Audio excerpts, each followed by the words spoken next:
Hello everyone, स्वागत है आप सभी का CTH एजुकेशन में। आज हम लोग ऑपरेटिंग सिस्टम स्टार्ट कर रहे हैं और ये यूनिट फर्स्ट है। यूनिट फर्स्ट में है ऑपरेटिंग सिस्टम का इंट्रोडक्शन पार्ट। तो इंट्रोडक्शन पार्ट से हम लोग एक क्वेश्चन करेंगे और क्वेश्चन होगा आपका what is an operating system. What is an operating system, what is the functionality of operating system and what are the objectives of operating system. यहाँ पे सेपरेटली आप देखेंगे तो 3 क्वेश्चंस बन रहे हैं।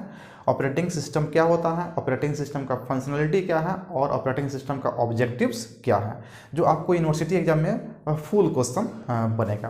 तो सबसे पहले हम लोग बात करेंगे what is an operating system. Operating system क्या होता है और हम लोग इसे कैसे डिफाइन कर सकते हैं। इसमें कुछ पॉइंट्स हैं जिसे हम लोग समझने का प्रयास करते हैं। सबसे पहला पॉइंट आपका है N operating system is a system software.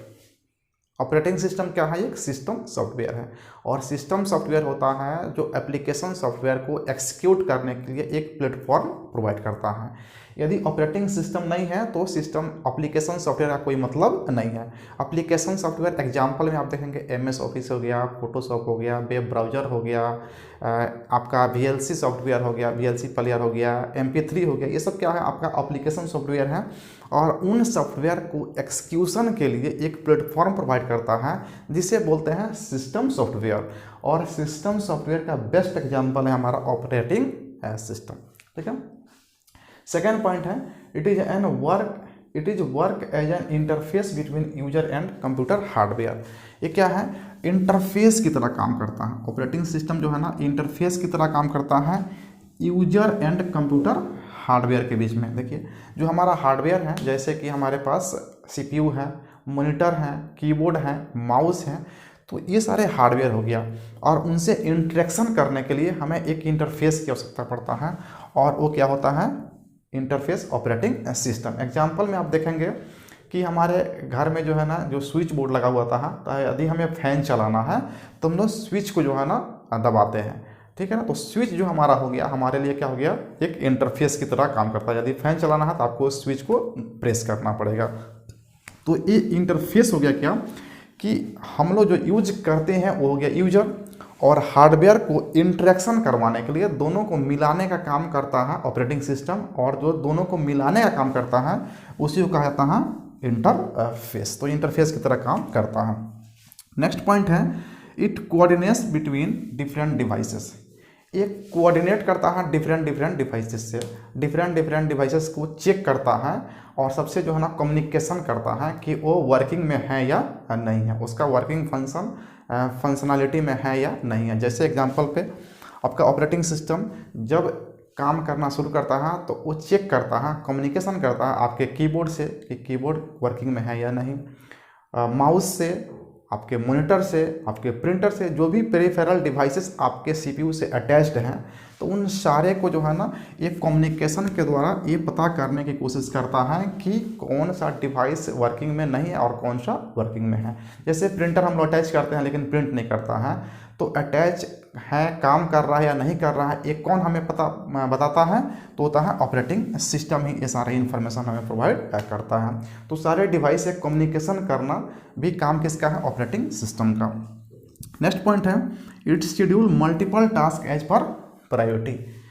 यहाँ पे इसका मीनिंग क्या है कि आप कंप्यूटर को यूज़ कर रहे हैं, एक ही समय में आप इंटरनेट यूज कर रहे हैं, आप म्यूजिक प्लेयर भी स्टार्ट कर दिए हैं, उसके बाद आप जो है ना MS ऑफिस में आप कुछ टाइपिंग कर रहे हैं, उसके अलावा जो है ना आप फोटोशॉप भी ओपन किए हुए हैं। तो कई सारे प्रोसेस जो है ना आपके बैकग्राउंड में एक्सिक्यूशन हो रहा है, एक्सिक्यूट कर रहा है।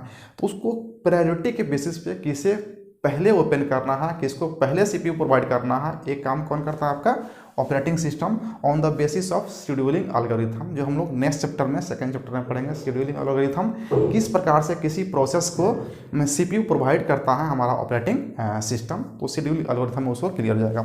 यहाँ पे मल्टीपल प्रोसेस को किसे पहले किस प्रायोरिटी पे आपको CPU प्रोवाइड करना, ये भी काम हमारा ऑपरेटिंग सिस्टम ही करता है। नेक्स्ट पॉइंट है it manage computer hardware and provide common service. क्या है, ये जो है ना कंप्यूटर के हार्डवेयर को जो है ना मैनेज करता है और एक कॉमन सर्विस प्रोवाइड करता है जहां पर यूजर प्रोग्राम को एक्सिक्यूट कर सके। मतलब ये हो गया कि आपके जितने भी पेरिफेरल डिवाइसेस हैं, हार्डवेयर हैं, उसको मैनेज करने का काम कौन करता है? हमारा ऑपरेटिंग सिस्टम। क्यों करता है? क्योंकि जो यूजर हैं, जो कंप्यूटर को यूज करने वाला है, वो अपने टास्क को इजीली परफॉर्म कर पाए, आसानी से एक्सिक्यूट कर पाए। तो वो सारे जो है ना काम जो है ना करता है कौन? हमारा ऑपरेटिंग सिस्टम, हार्डवेयर को मैनेज करने का। नेक्स्ट पॉइंट है, without operating system a computer can't be work. कहा जा रहा है कि बिना ऑपरेटिंग सिस्टम के आपका कंप्यूटर हो या कोई भी डिवाइसेस हो, जैसे मोबाइल हो, वो काम नहीं कर सकता है। क्लियर है? ऑपरेटिंग सिस्टम है तभी काम कर पाएगा, क्योंकि ऑपरेटिंग सिस्टम ही सारे डिवाइसेस को मैनेज करने का, कम्युनिकेशन करने का काम करता है। एंड लास्ट पॉइंट है, every computer have at least one operating system. प्रत्येक कंप्यूटर के पास कम से कम एक ऑपरेटिंग सिस्टम होता है, जो अदर प्रोग्राम जैसे MS ऑफिस हो गया, वेब ब्राउजर हो गया, इन सब को एक्सिक्यूट करने के लिए प्लेटफॉर्म प्रोवाइड करता है। तो यहाँ पे कहा जा रहा है क्या? एटलीस्ट वन ऑपरेटिंग सिस्टम होता है। तो क्या एक से अधिक भी हो सकता है? तो हाँ, एक ऑपरेटिंग सिस्टम से अधिक भी आपके सिस्टम में हो सकता है, दो भी हो सकता है, आप रख सकते हैं अपने यूज के अकॉर्डिंग। तो ये हो गया कुछ डिफिनीशन जो आप लिख सकते हैं ऑपरेटिंग सिस्टम के बारे में, कि ऑपरेटिंग सिस्टम सॉफ्टवेयर है, ए इंटरफेस की तरह काम करता है, सारे डिवाइसेस को मैनेज करने का काम करता है, हार्डवेयर को मैनेज करता है, ऑल पेरिफेरल डिवाइसेस से कम्युनिकेशन करने का काम करता है, और ये क्या करता है कि ये जो है ना हार्डवेयर से मैनेज करके और एक कॉमन सर्विस प्रोवाइड करता है, जहाँ पे यूजर अपने एप्लीकेशंस प्रोग्राम को एक्सिक्यूट कर पाए। बिना ऑपरेटिंग सिस्टम के आपका कंप्यूटर काम नहीं कर सकता है, और प्रत्येक कंप्यूटर के पास कम से कम एक ऑपरेटिंग सिस्टम होता ही है। तो ये हो गया डेफिनेशन। अब हम लोग बात करते हैं इसके फंक्शनैलिटी की। What is the functionality of operating system? Functionality that means कि वो क्या क्या कर सकता है। तो इसमें आप कुछ पॉइंट दे सकते हैं, जैसे कि हमारा ऑपरेटिंग सिस्टम जो है ना रिसोर्स मैनेजर की तरह काम करता है। Resource manager. अब रिसोर्स क्या होता है? तो रिसोर्स जो भी अटैच्ड पेरिफेरल डिवाइसेस हैं वो सब क्या है? रिसोर्सेस है। जैसे कीबोर्ड हो गया, माउस हो गया, CPU हो गया, मॉनिटर हो गया, ये सारे जो है ना रिसोर्स है। और मैनेजर है कौन? Operating system. तो ऑपरेटिंग सिस्टम हमारे रिसोर्स मैनेजर की तरह काम करता है, यानी कि सारे रिसोर्स को मैनेज करने का काम करता है। सेकेंड पॉइंट, ये जो है ना मेमोरी का मैनेजमेंट करता है। Memory management. मेमोरी में जो मैनेजमेंट होता है, वो मैनेजमेंट करने का काम किस तरह से एलोकेशन करना है, कंटिजियस एलोकेशन करना है कि नॉन कंटिजियस एलोकेशन करना है, किस तरह से पेजेस को जो है ना उसमें डिवाइड करके जो है ना स्टोर करना है, ये सारे मैनेजमेंट करता है कौन? हमारा ऑपरेटिंग सिस्टम, जो हम लोग मेमोरी मैनेजमेंट चैप्टर में पढ़ेंगे, चैप्टर नंबर 6 में। नेक्स्ट, फाइल मैनेजमेंट करता है। फाइल मैनेजमेंट, जो भी फाइल्स आप स्टोर करते हैं मेमोरी में, उसका भी मैनेजमेंट, किस फाइल को किस लोकेशन में स्टोर करना है, ये भी काम कौन करता है? हमारा ऑपरेटिंग सिस्टम ही करता है। उसके बाद में हमारे कंप्यूटर में प्रोटेक्शन प्रोवाइड करता है, सिक्योरिटी एंड प्रोटेक्शन प्रोवाइड करता है। Provide security and protection. तो सिक्योरिटी एंड प्रोटेक्शन प्रोवाइड करने का काम हमारा कौन करता है? ऑपरेटिंग सिस्टम ही करता है। तो ये सारे जो है ना इसका फंक्शनलिटी है, जो हमारा ऑपरेटिंग सिस्टम इस सारे काम को करता है। File management, memory management, resource manager की तरह काम करता है, और सिक्योरिटी भी हमारे सिस्टम को प्रोवाइड करता है। तो ये कुछ आपका फंक्शनलिटी हो गया, जिसको आप डिफाइन कर सकते हैं। फाइनली हम देखते हैं इसका ऑब्जेक्टिव क्या है। ऑब्जेक्टिव दैट मीन्स कि इसका पर्पस क्या है। तो ऑब्जेक्टिव में आप देख सकते हैं, ऑब्जेक्टिव में आप लिख सकते हैं सबसे पहला कि ये जो है ना कन्वेनियंस होता है।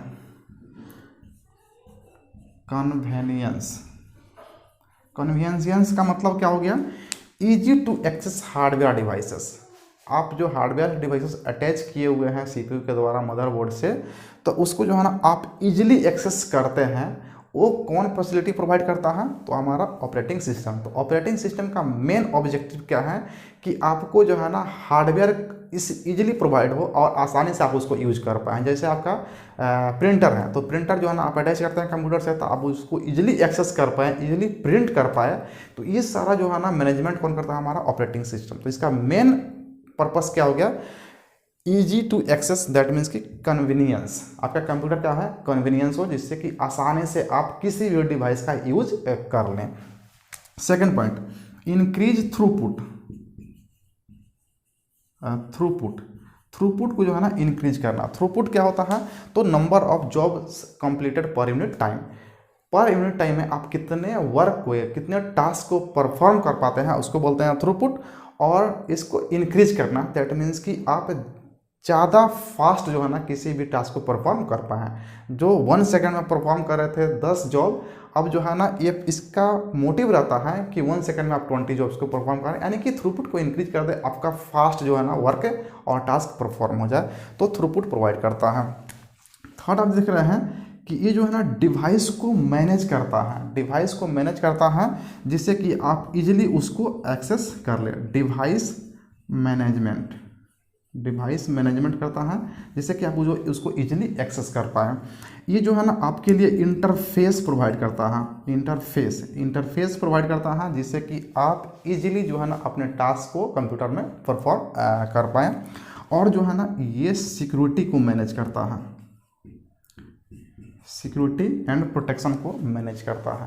तो ये जो है ना कुछ इसका जो है ना बेसिक ऑब्जेक्टिव्स है। ऑब्जेक्टिव्स में क्या होंगे कि आपको आसानी से सारे डिवाइसेस यूज करने के मिल जाए, उसके लिए इंटरफेस की तरह काम करता है। आपका जॉब्स जो है ना फास्ट है, जितना स्पीड से हो सके उतना स्पीड से काम कर पाए। डिवाइस को मैनेजमेंट करके रखता है कि किसका फंक्शनलिटी क्या है और वो आप आसानी से एक्सेस कर पाएँ। और आपके फाइल्स पे हो या आपके ड्राइव पे हो या आपके सिस्टम पे हो, सिक्योरिटी को मैनेजमेंट करने का काम इसका ऑब्जेक्टिव्स है। तो ये कुछ ऑब्जेक्टिव्स हो गए और ये इसका कुछ जो है ना आपका फंक्शनलिटी हो गया और ये हो गया आपका डिफिनीशन। तो ये कुछ पॉइंट्स दे करके जो है ना आप इस क्वेश्चन को सोल्व कर सकते हैं। तो उम्मीद है कि आपको ये क्वेश्चन क्लियर हो गया होगा। तब मिलते हैं फिर से नेक्स्ट वीडियो में, तब तक के लिए धन्यवाद अंत तक वीडियो देखने के लिए।